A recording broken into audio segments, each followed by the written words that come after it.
Oke, selamat sore Pak Prof. Ferdianto. Perkenalkan, nama saya Anton Atwar. Saat ini saya akan mempresentasikan tentang penelitian bertopik just in time, di mana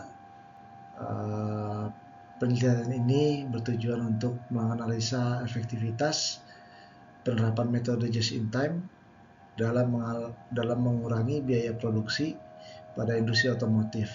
Data dikumpulkan melalui studi kasus dan beberapa perusahaan otomotif terkemuka yang menerapkan JIT seperti Toyota dan Honda.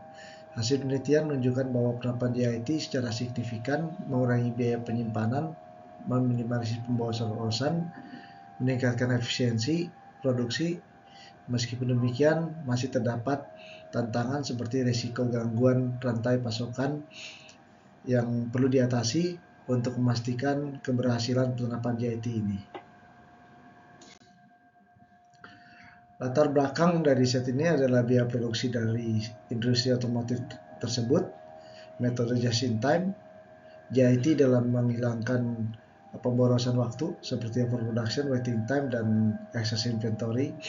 Rumusan masalahnya adalah seberapa efektif metode JIT dalam mengurangi biaya produksi, apa saja tantangan implementasi JIT di industri otomotif, dan tujuan penelitian ini untuk menganalisis pengaruh JIT terhadap efisiensi biaya produksi, mengidentifikasi faktor-faktor pendukung dan menghambat implementasi JIT.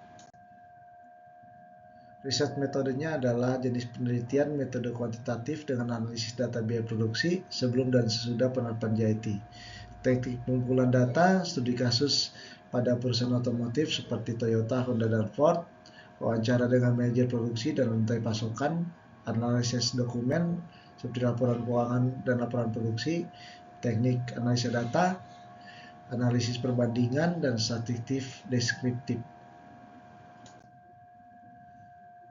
Hasil penelitian, penurunan biaya penyimpanan berkurang 30-40% setelah penerapan JIT, pengurangan pemborosan, produksi lebih efisiensi, mengurangi overproduction dan idle time, peningkatan efisiensi produksi, waktu produksi menjadi lebih singkat dan pengiriman bahan baku yang tepat waktu.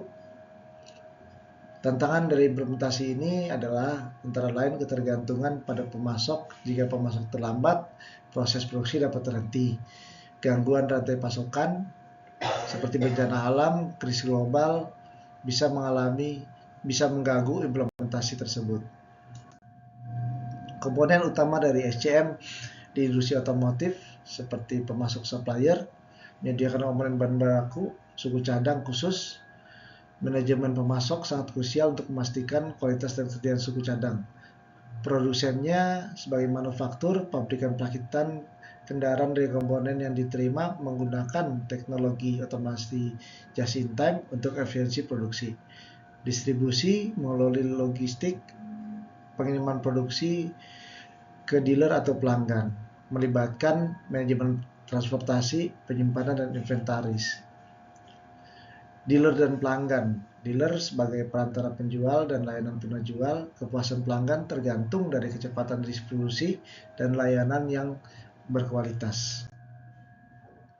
Adapun aplikasi studi just in time ini mengoptimalisasikan stok menggunakan simulasi untuk menentukan jumlah inventaris yang optimal di seluruh rantai pasokan.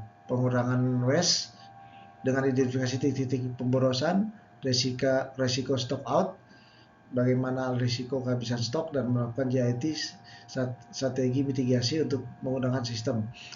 Dan di sini ada flow proses mulai dari slide print, dev flash sampai dengan kondisi operator, dan reflow inspection tersebut juga termasuk dalam proses ini.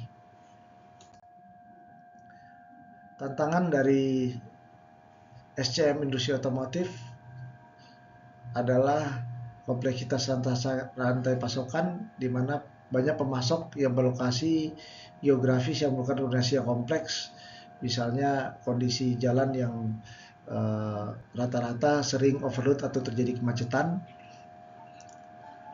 Disrupsi risiko, gangguan seperti pandemi, bencana alam, atau krisis geopolitik dapat mempengaruhi pasokan, karena jika terjadi sebuah krisis geopolitik, pasokan juga terganggu. Kualitas dan kepatuhan memastikan semua komponen memenuhi standar kualitas dan regulasi industri. Di sini regulasi industri patut diimplementasikan agar tidak ada kendala pada saat kita melakukan proses manufacturing sampai delivery ke customer. Teknologi dan inovasi, integrasi teknologi sebagai IoT dan AI dan blockchain untuk memantau dan meningkatkan rantai pasokan, di mana zaman semakin canggih, jadi kita mulai terbiasa dengan penghilangan data-data secara hard copy, lebih diutamakan dengan menggunakan sistem, biasanya kita pakai tab Android ataupun sebagai mesin-mesin portable lainnya untuk memudahkan setiap daripada PIC untuk melakukan pencatatan dalam check sheet, dan check sheet ini tidak lagi berupa kertas melainkan lewat Android tab. Strategi efektif dan SCM otomotif just in time untuk mengurangi inventaris dengan memesan komponen sesuai kebutuhan produksi. Jadi diusahakan kebutuhan itu harus sesuai daripada perencanaan daripada PPIC tersebut. Lean manufacturing menghilangkan pemborosan, meningkatkan efisiensi produksi. Di sini lean manufacturing akan melihat kondisi-kondisi produksi yang tidak efisien, maka akan dilakukan improvement sehingga bagian-bagian tersebut bisa lebih efisien lagi. Untuk digitalisasi rantai pasokan, di sini menggunakan perangkat lunak SCM untuk melacak produksi distribusi secara real time. Jadi dari IT departemen akan menyiapkan proses bagaimana bisa mendeteksi secara produksi mulai dari awal running production sampai masuk ke warehouse secara real time. Tentu saja di sana ada sistem barcoding yang secara real time akan merecord data-data aktivitas di setiap harinya. Kolaborasi dengan pemasok, bagaimana melakukan pembangunan jangka panjang, memastikan pasok stabil. Biasanya kita melakukan supply development ke beberapa perusahaan yang kritis atau mempunyai produk-produk yang kritikal. Di situ akan ada development supplier secara tahunan ataupun per quarter.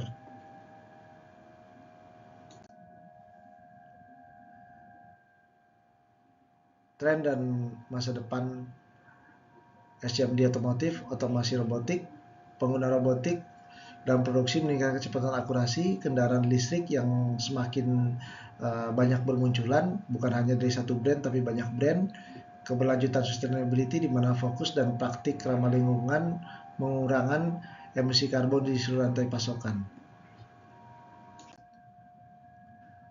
Dan terakhir, referensi daripada jurnal yang saya buat ini diambil dari Toyota Production System, World Class Manufacturing, Just in Time untuk efektivitas cost efisiensi, dan Rule of the Just in Time.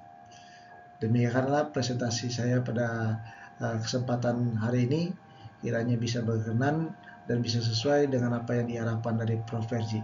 Sekali lagi terima kasih banyak atas atensinya dan bimbingannya sampai saat ini. Sekali lagi terima kasih dan selamat sore.